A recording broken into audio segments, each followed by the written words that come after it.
ইতিহাসের পাতায় এক অভূতপূর্ব অধ্যায়ের সূচনা হলো, যা মানব সভ্যতা আগে কখনো দেখেনি। তিনি $1 ট্রিলিয়ন চূড়া স্পর্শ করেছেন, বনে গেছেন পৃথিবীর ইতিহাসের প্রথম ট্রিলিয়নের।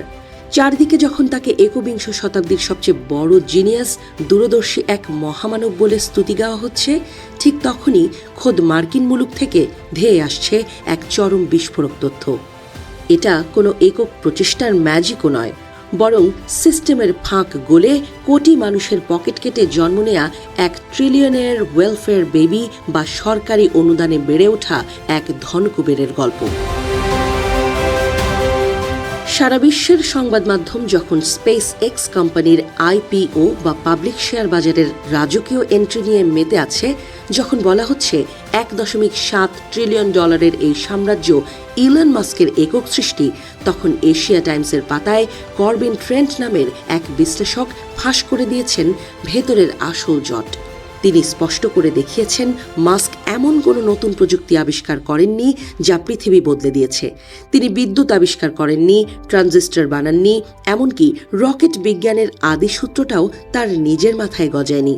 তিনি শুধুমাত্র খুব নিখুঁতভাবে শিখেছেন কিভাবে রাষ্ট্রের শাসন ব্যবস্থা আর জনগণের ট্যাক্সের টাকাকে নিজের ব্যক্তিগত পকেটে ভরার এক জাদুকরী মেশিন বানিয়ে ফেলা যায়।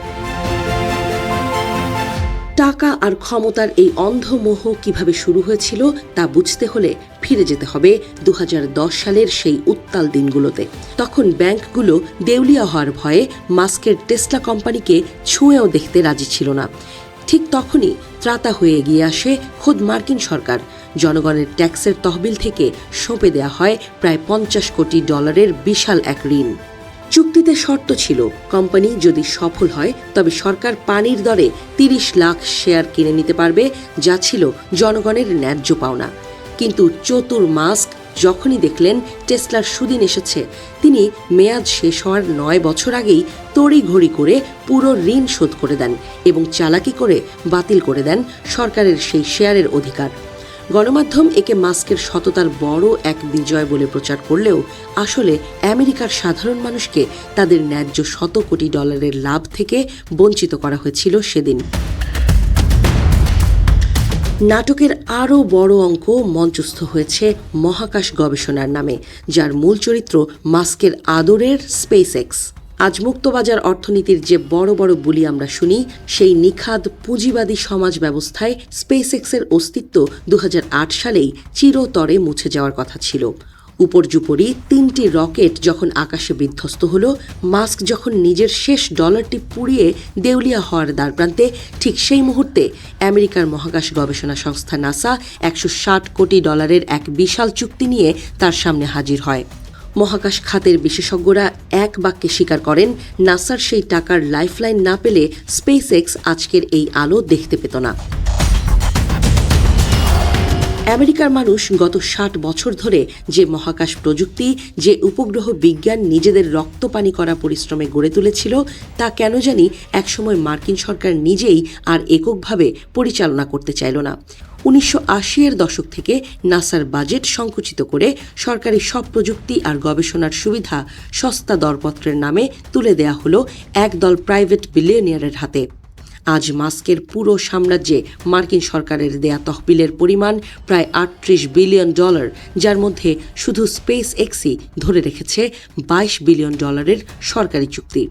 জনগণের টাকায় বানানো লঞ্চপ্যাড, রাষ্ট্রীয় বেতার তরঙ্গ আর 2 প্রজন্মের বিজ্ঞানীদের মেধা ব্যবহার করে তিনি রকেট ওড়ালেন, অথচ সেই বিপুল লাভের একটা অংশ রাষ্ট্রের কোষাগারে ফেরত এলো না।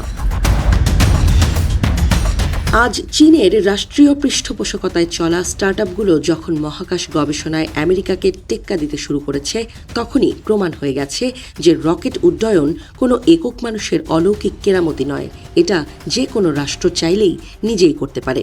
কিন্তু আমেরিকা সেই ক্ষমতা তুলে দিল এক ব্যক্তির খেয়ালের ওপর। ওদিকে টেসলা কোম্পানির দিকে তাকালে দেখা যাবে পৃথিবীর নামি দামি সব গাড়ি নির্মাতা প্রতিষ্ঠান Toyota, BYD, Ford, Volkswagen, Mercedes সবাই মিলে যত লাভ করে, টেসলা একাই তার চেয়ে অনেক কম লাভ করেও শেয়ার বাজারে তাদের সবার চেয়ে বেশি দামি। এটি আসলে কোনো সুস্থ ব্যবসা নয়, এটি হলো শেয়ার বাজারের এক কৃত্রিম বেলুন বা বাবল, যা একদিন টিউলিপ সংকটের মতোই সশব্দে ফেটে যাবে। ইলন মাস্কের এই কৃত্রিম সাম্রাজ্যকে টিকিয়ে রাখতে মার্কিন সরকার এখন চীনের সাশ্রয়ী এবং উন্নত প্রযুক্তির ইলেকট্রিক গাড়ির ওপর বিশাল শুল্কের প্রাচীর তুলে দিয়েছে। স্বয়ং মাস্ক স্বীকার করেছেন, এই বাণিজ্যের দেয়াল না থাকলে চীনের তৈরি $10,000 গাড়িগুলো টেসলাকে কবেই ধুলোয় মিশিয়ে দিত। শুধু তাই নয়, এই ধনকুবেরকে আরও ধনী বানাতে আমেরিকার সাধারণ মানুষের পেনশনের টাকা এবং অবসরকালীন সঞ্চয় তহবিলগুলোকে বাধ্য করা হচ্ছে টেসলা আর স্পেস এক্সের শেয়ার কিনতে। শেয়ার বাজারের নিয়ম ভেঙে মাত্র 15 দিনের মাথায় স্পেস এক্সকে বড় ইন্ডেক্সে যুক্ত করার জন্য পুঁজিবাজারের নীতি বদলে দেওয়া হয়েছে, যেন সাধারণ মানুষের ঘাম ঝরানো বেতন থেকে স্বয়ংক্রিয়ভাবে কোটি কোটি ডলার মাস্কের পকেটে গিয়ে জমা হয়। ইতিহাসের এক অদ্ভুত সন্ধিক্ষণে দাঁড়িয়ে আছে আজকের বিশ্ব, যেখানে অ্যামাজন বা টেসলার মতো কর্পোরেট দানবেরা রাষ্ট্রকে গিলে খাচ্ছে। করবিন ট্রেন্টের মতে এর সমাধান শুধু মাস্ক কিংবা বেজোসের ওপর সামান্য সম্পদ কর বসানো নয়, কারণ সেই করের টাকা আবার ঘুরে ফিরে অন্য কোনো প্রাইভেট কোম্পানির পকেটেই ঢুকবে। এর একমাত্র সমাধান হল আমেরিকান ইকুইটি বা জনগণের মালিকানা। যেখানে রাষ্ট্রের টাকায় কোনো কোম্পানি দাঁড়াবে, সেখানে সরকারের এবং জনগণের অংশীদারিত্ব থাকতে হবে। ইতিহাসের প্রথম ট্রিলিয়নের আজ মুকুট মাথায় পড়েছেন সত্য, কিন্তু পর্দার পেছনের আসল সত্যটা হলো তিনি নিজের যোগ্যতায় বড় হওয়া কোনো নায়ক নন। তিনি রাষ্ট্রের এবং জনগণের করুণার উপর ভর করে বেঁচে থাকা পৃথিবীর সবচেয়ে বড় ওয়েলফেয়ার ট্রিলিয়নের।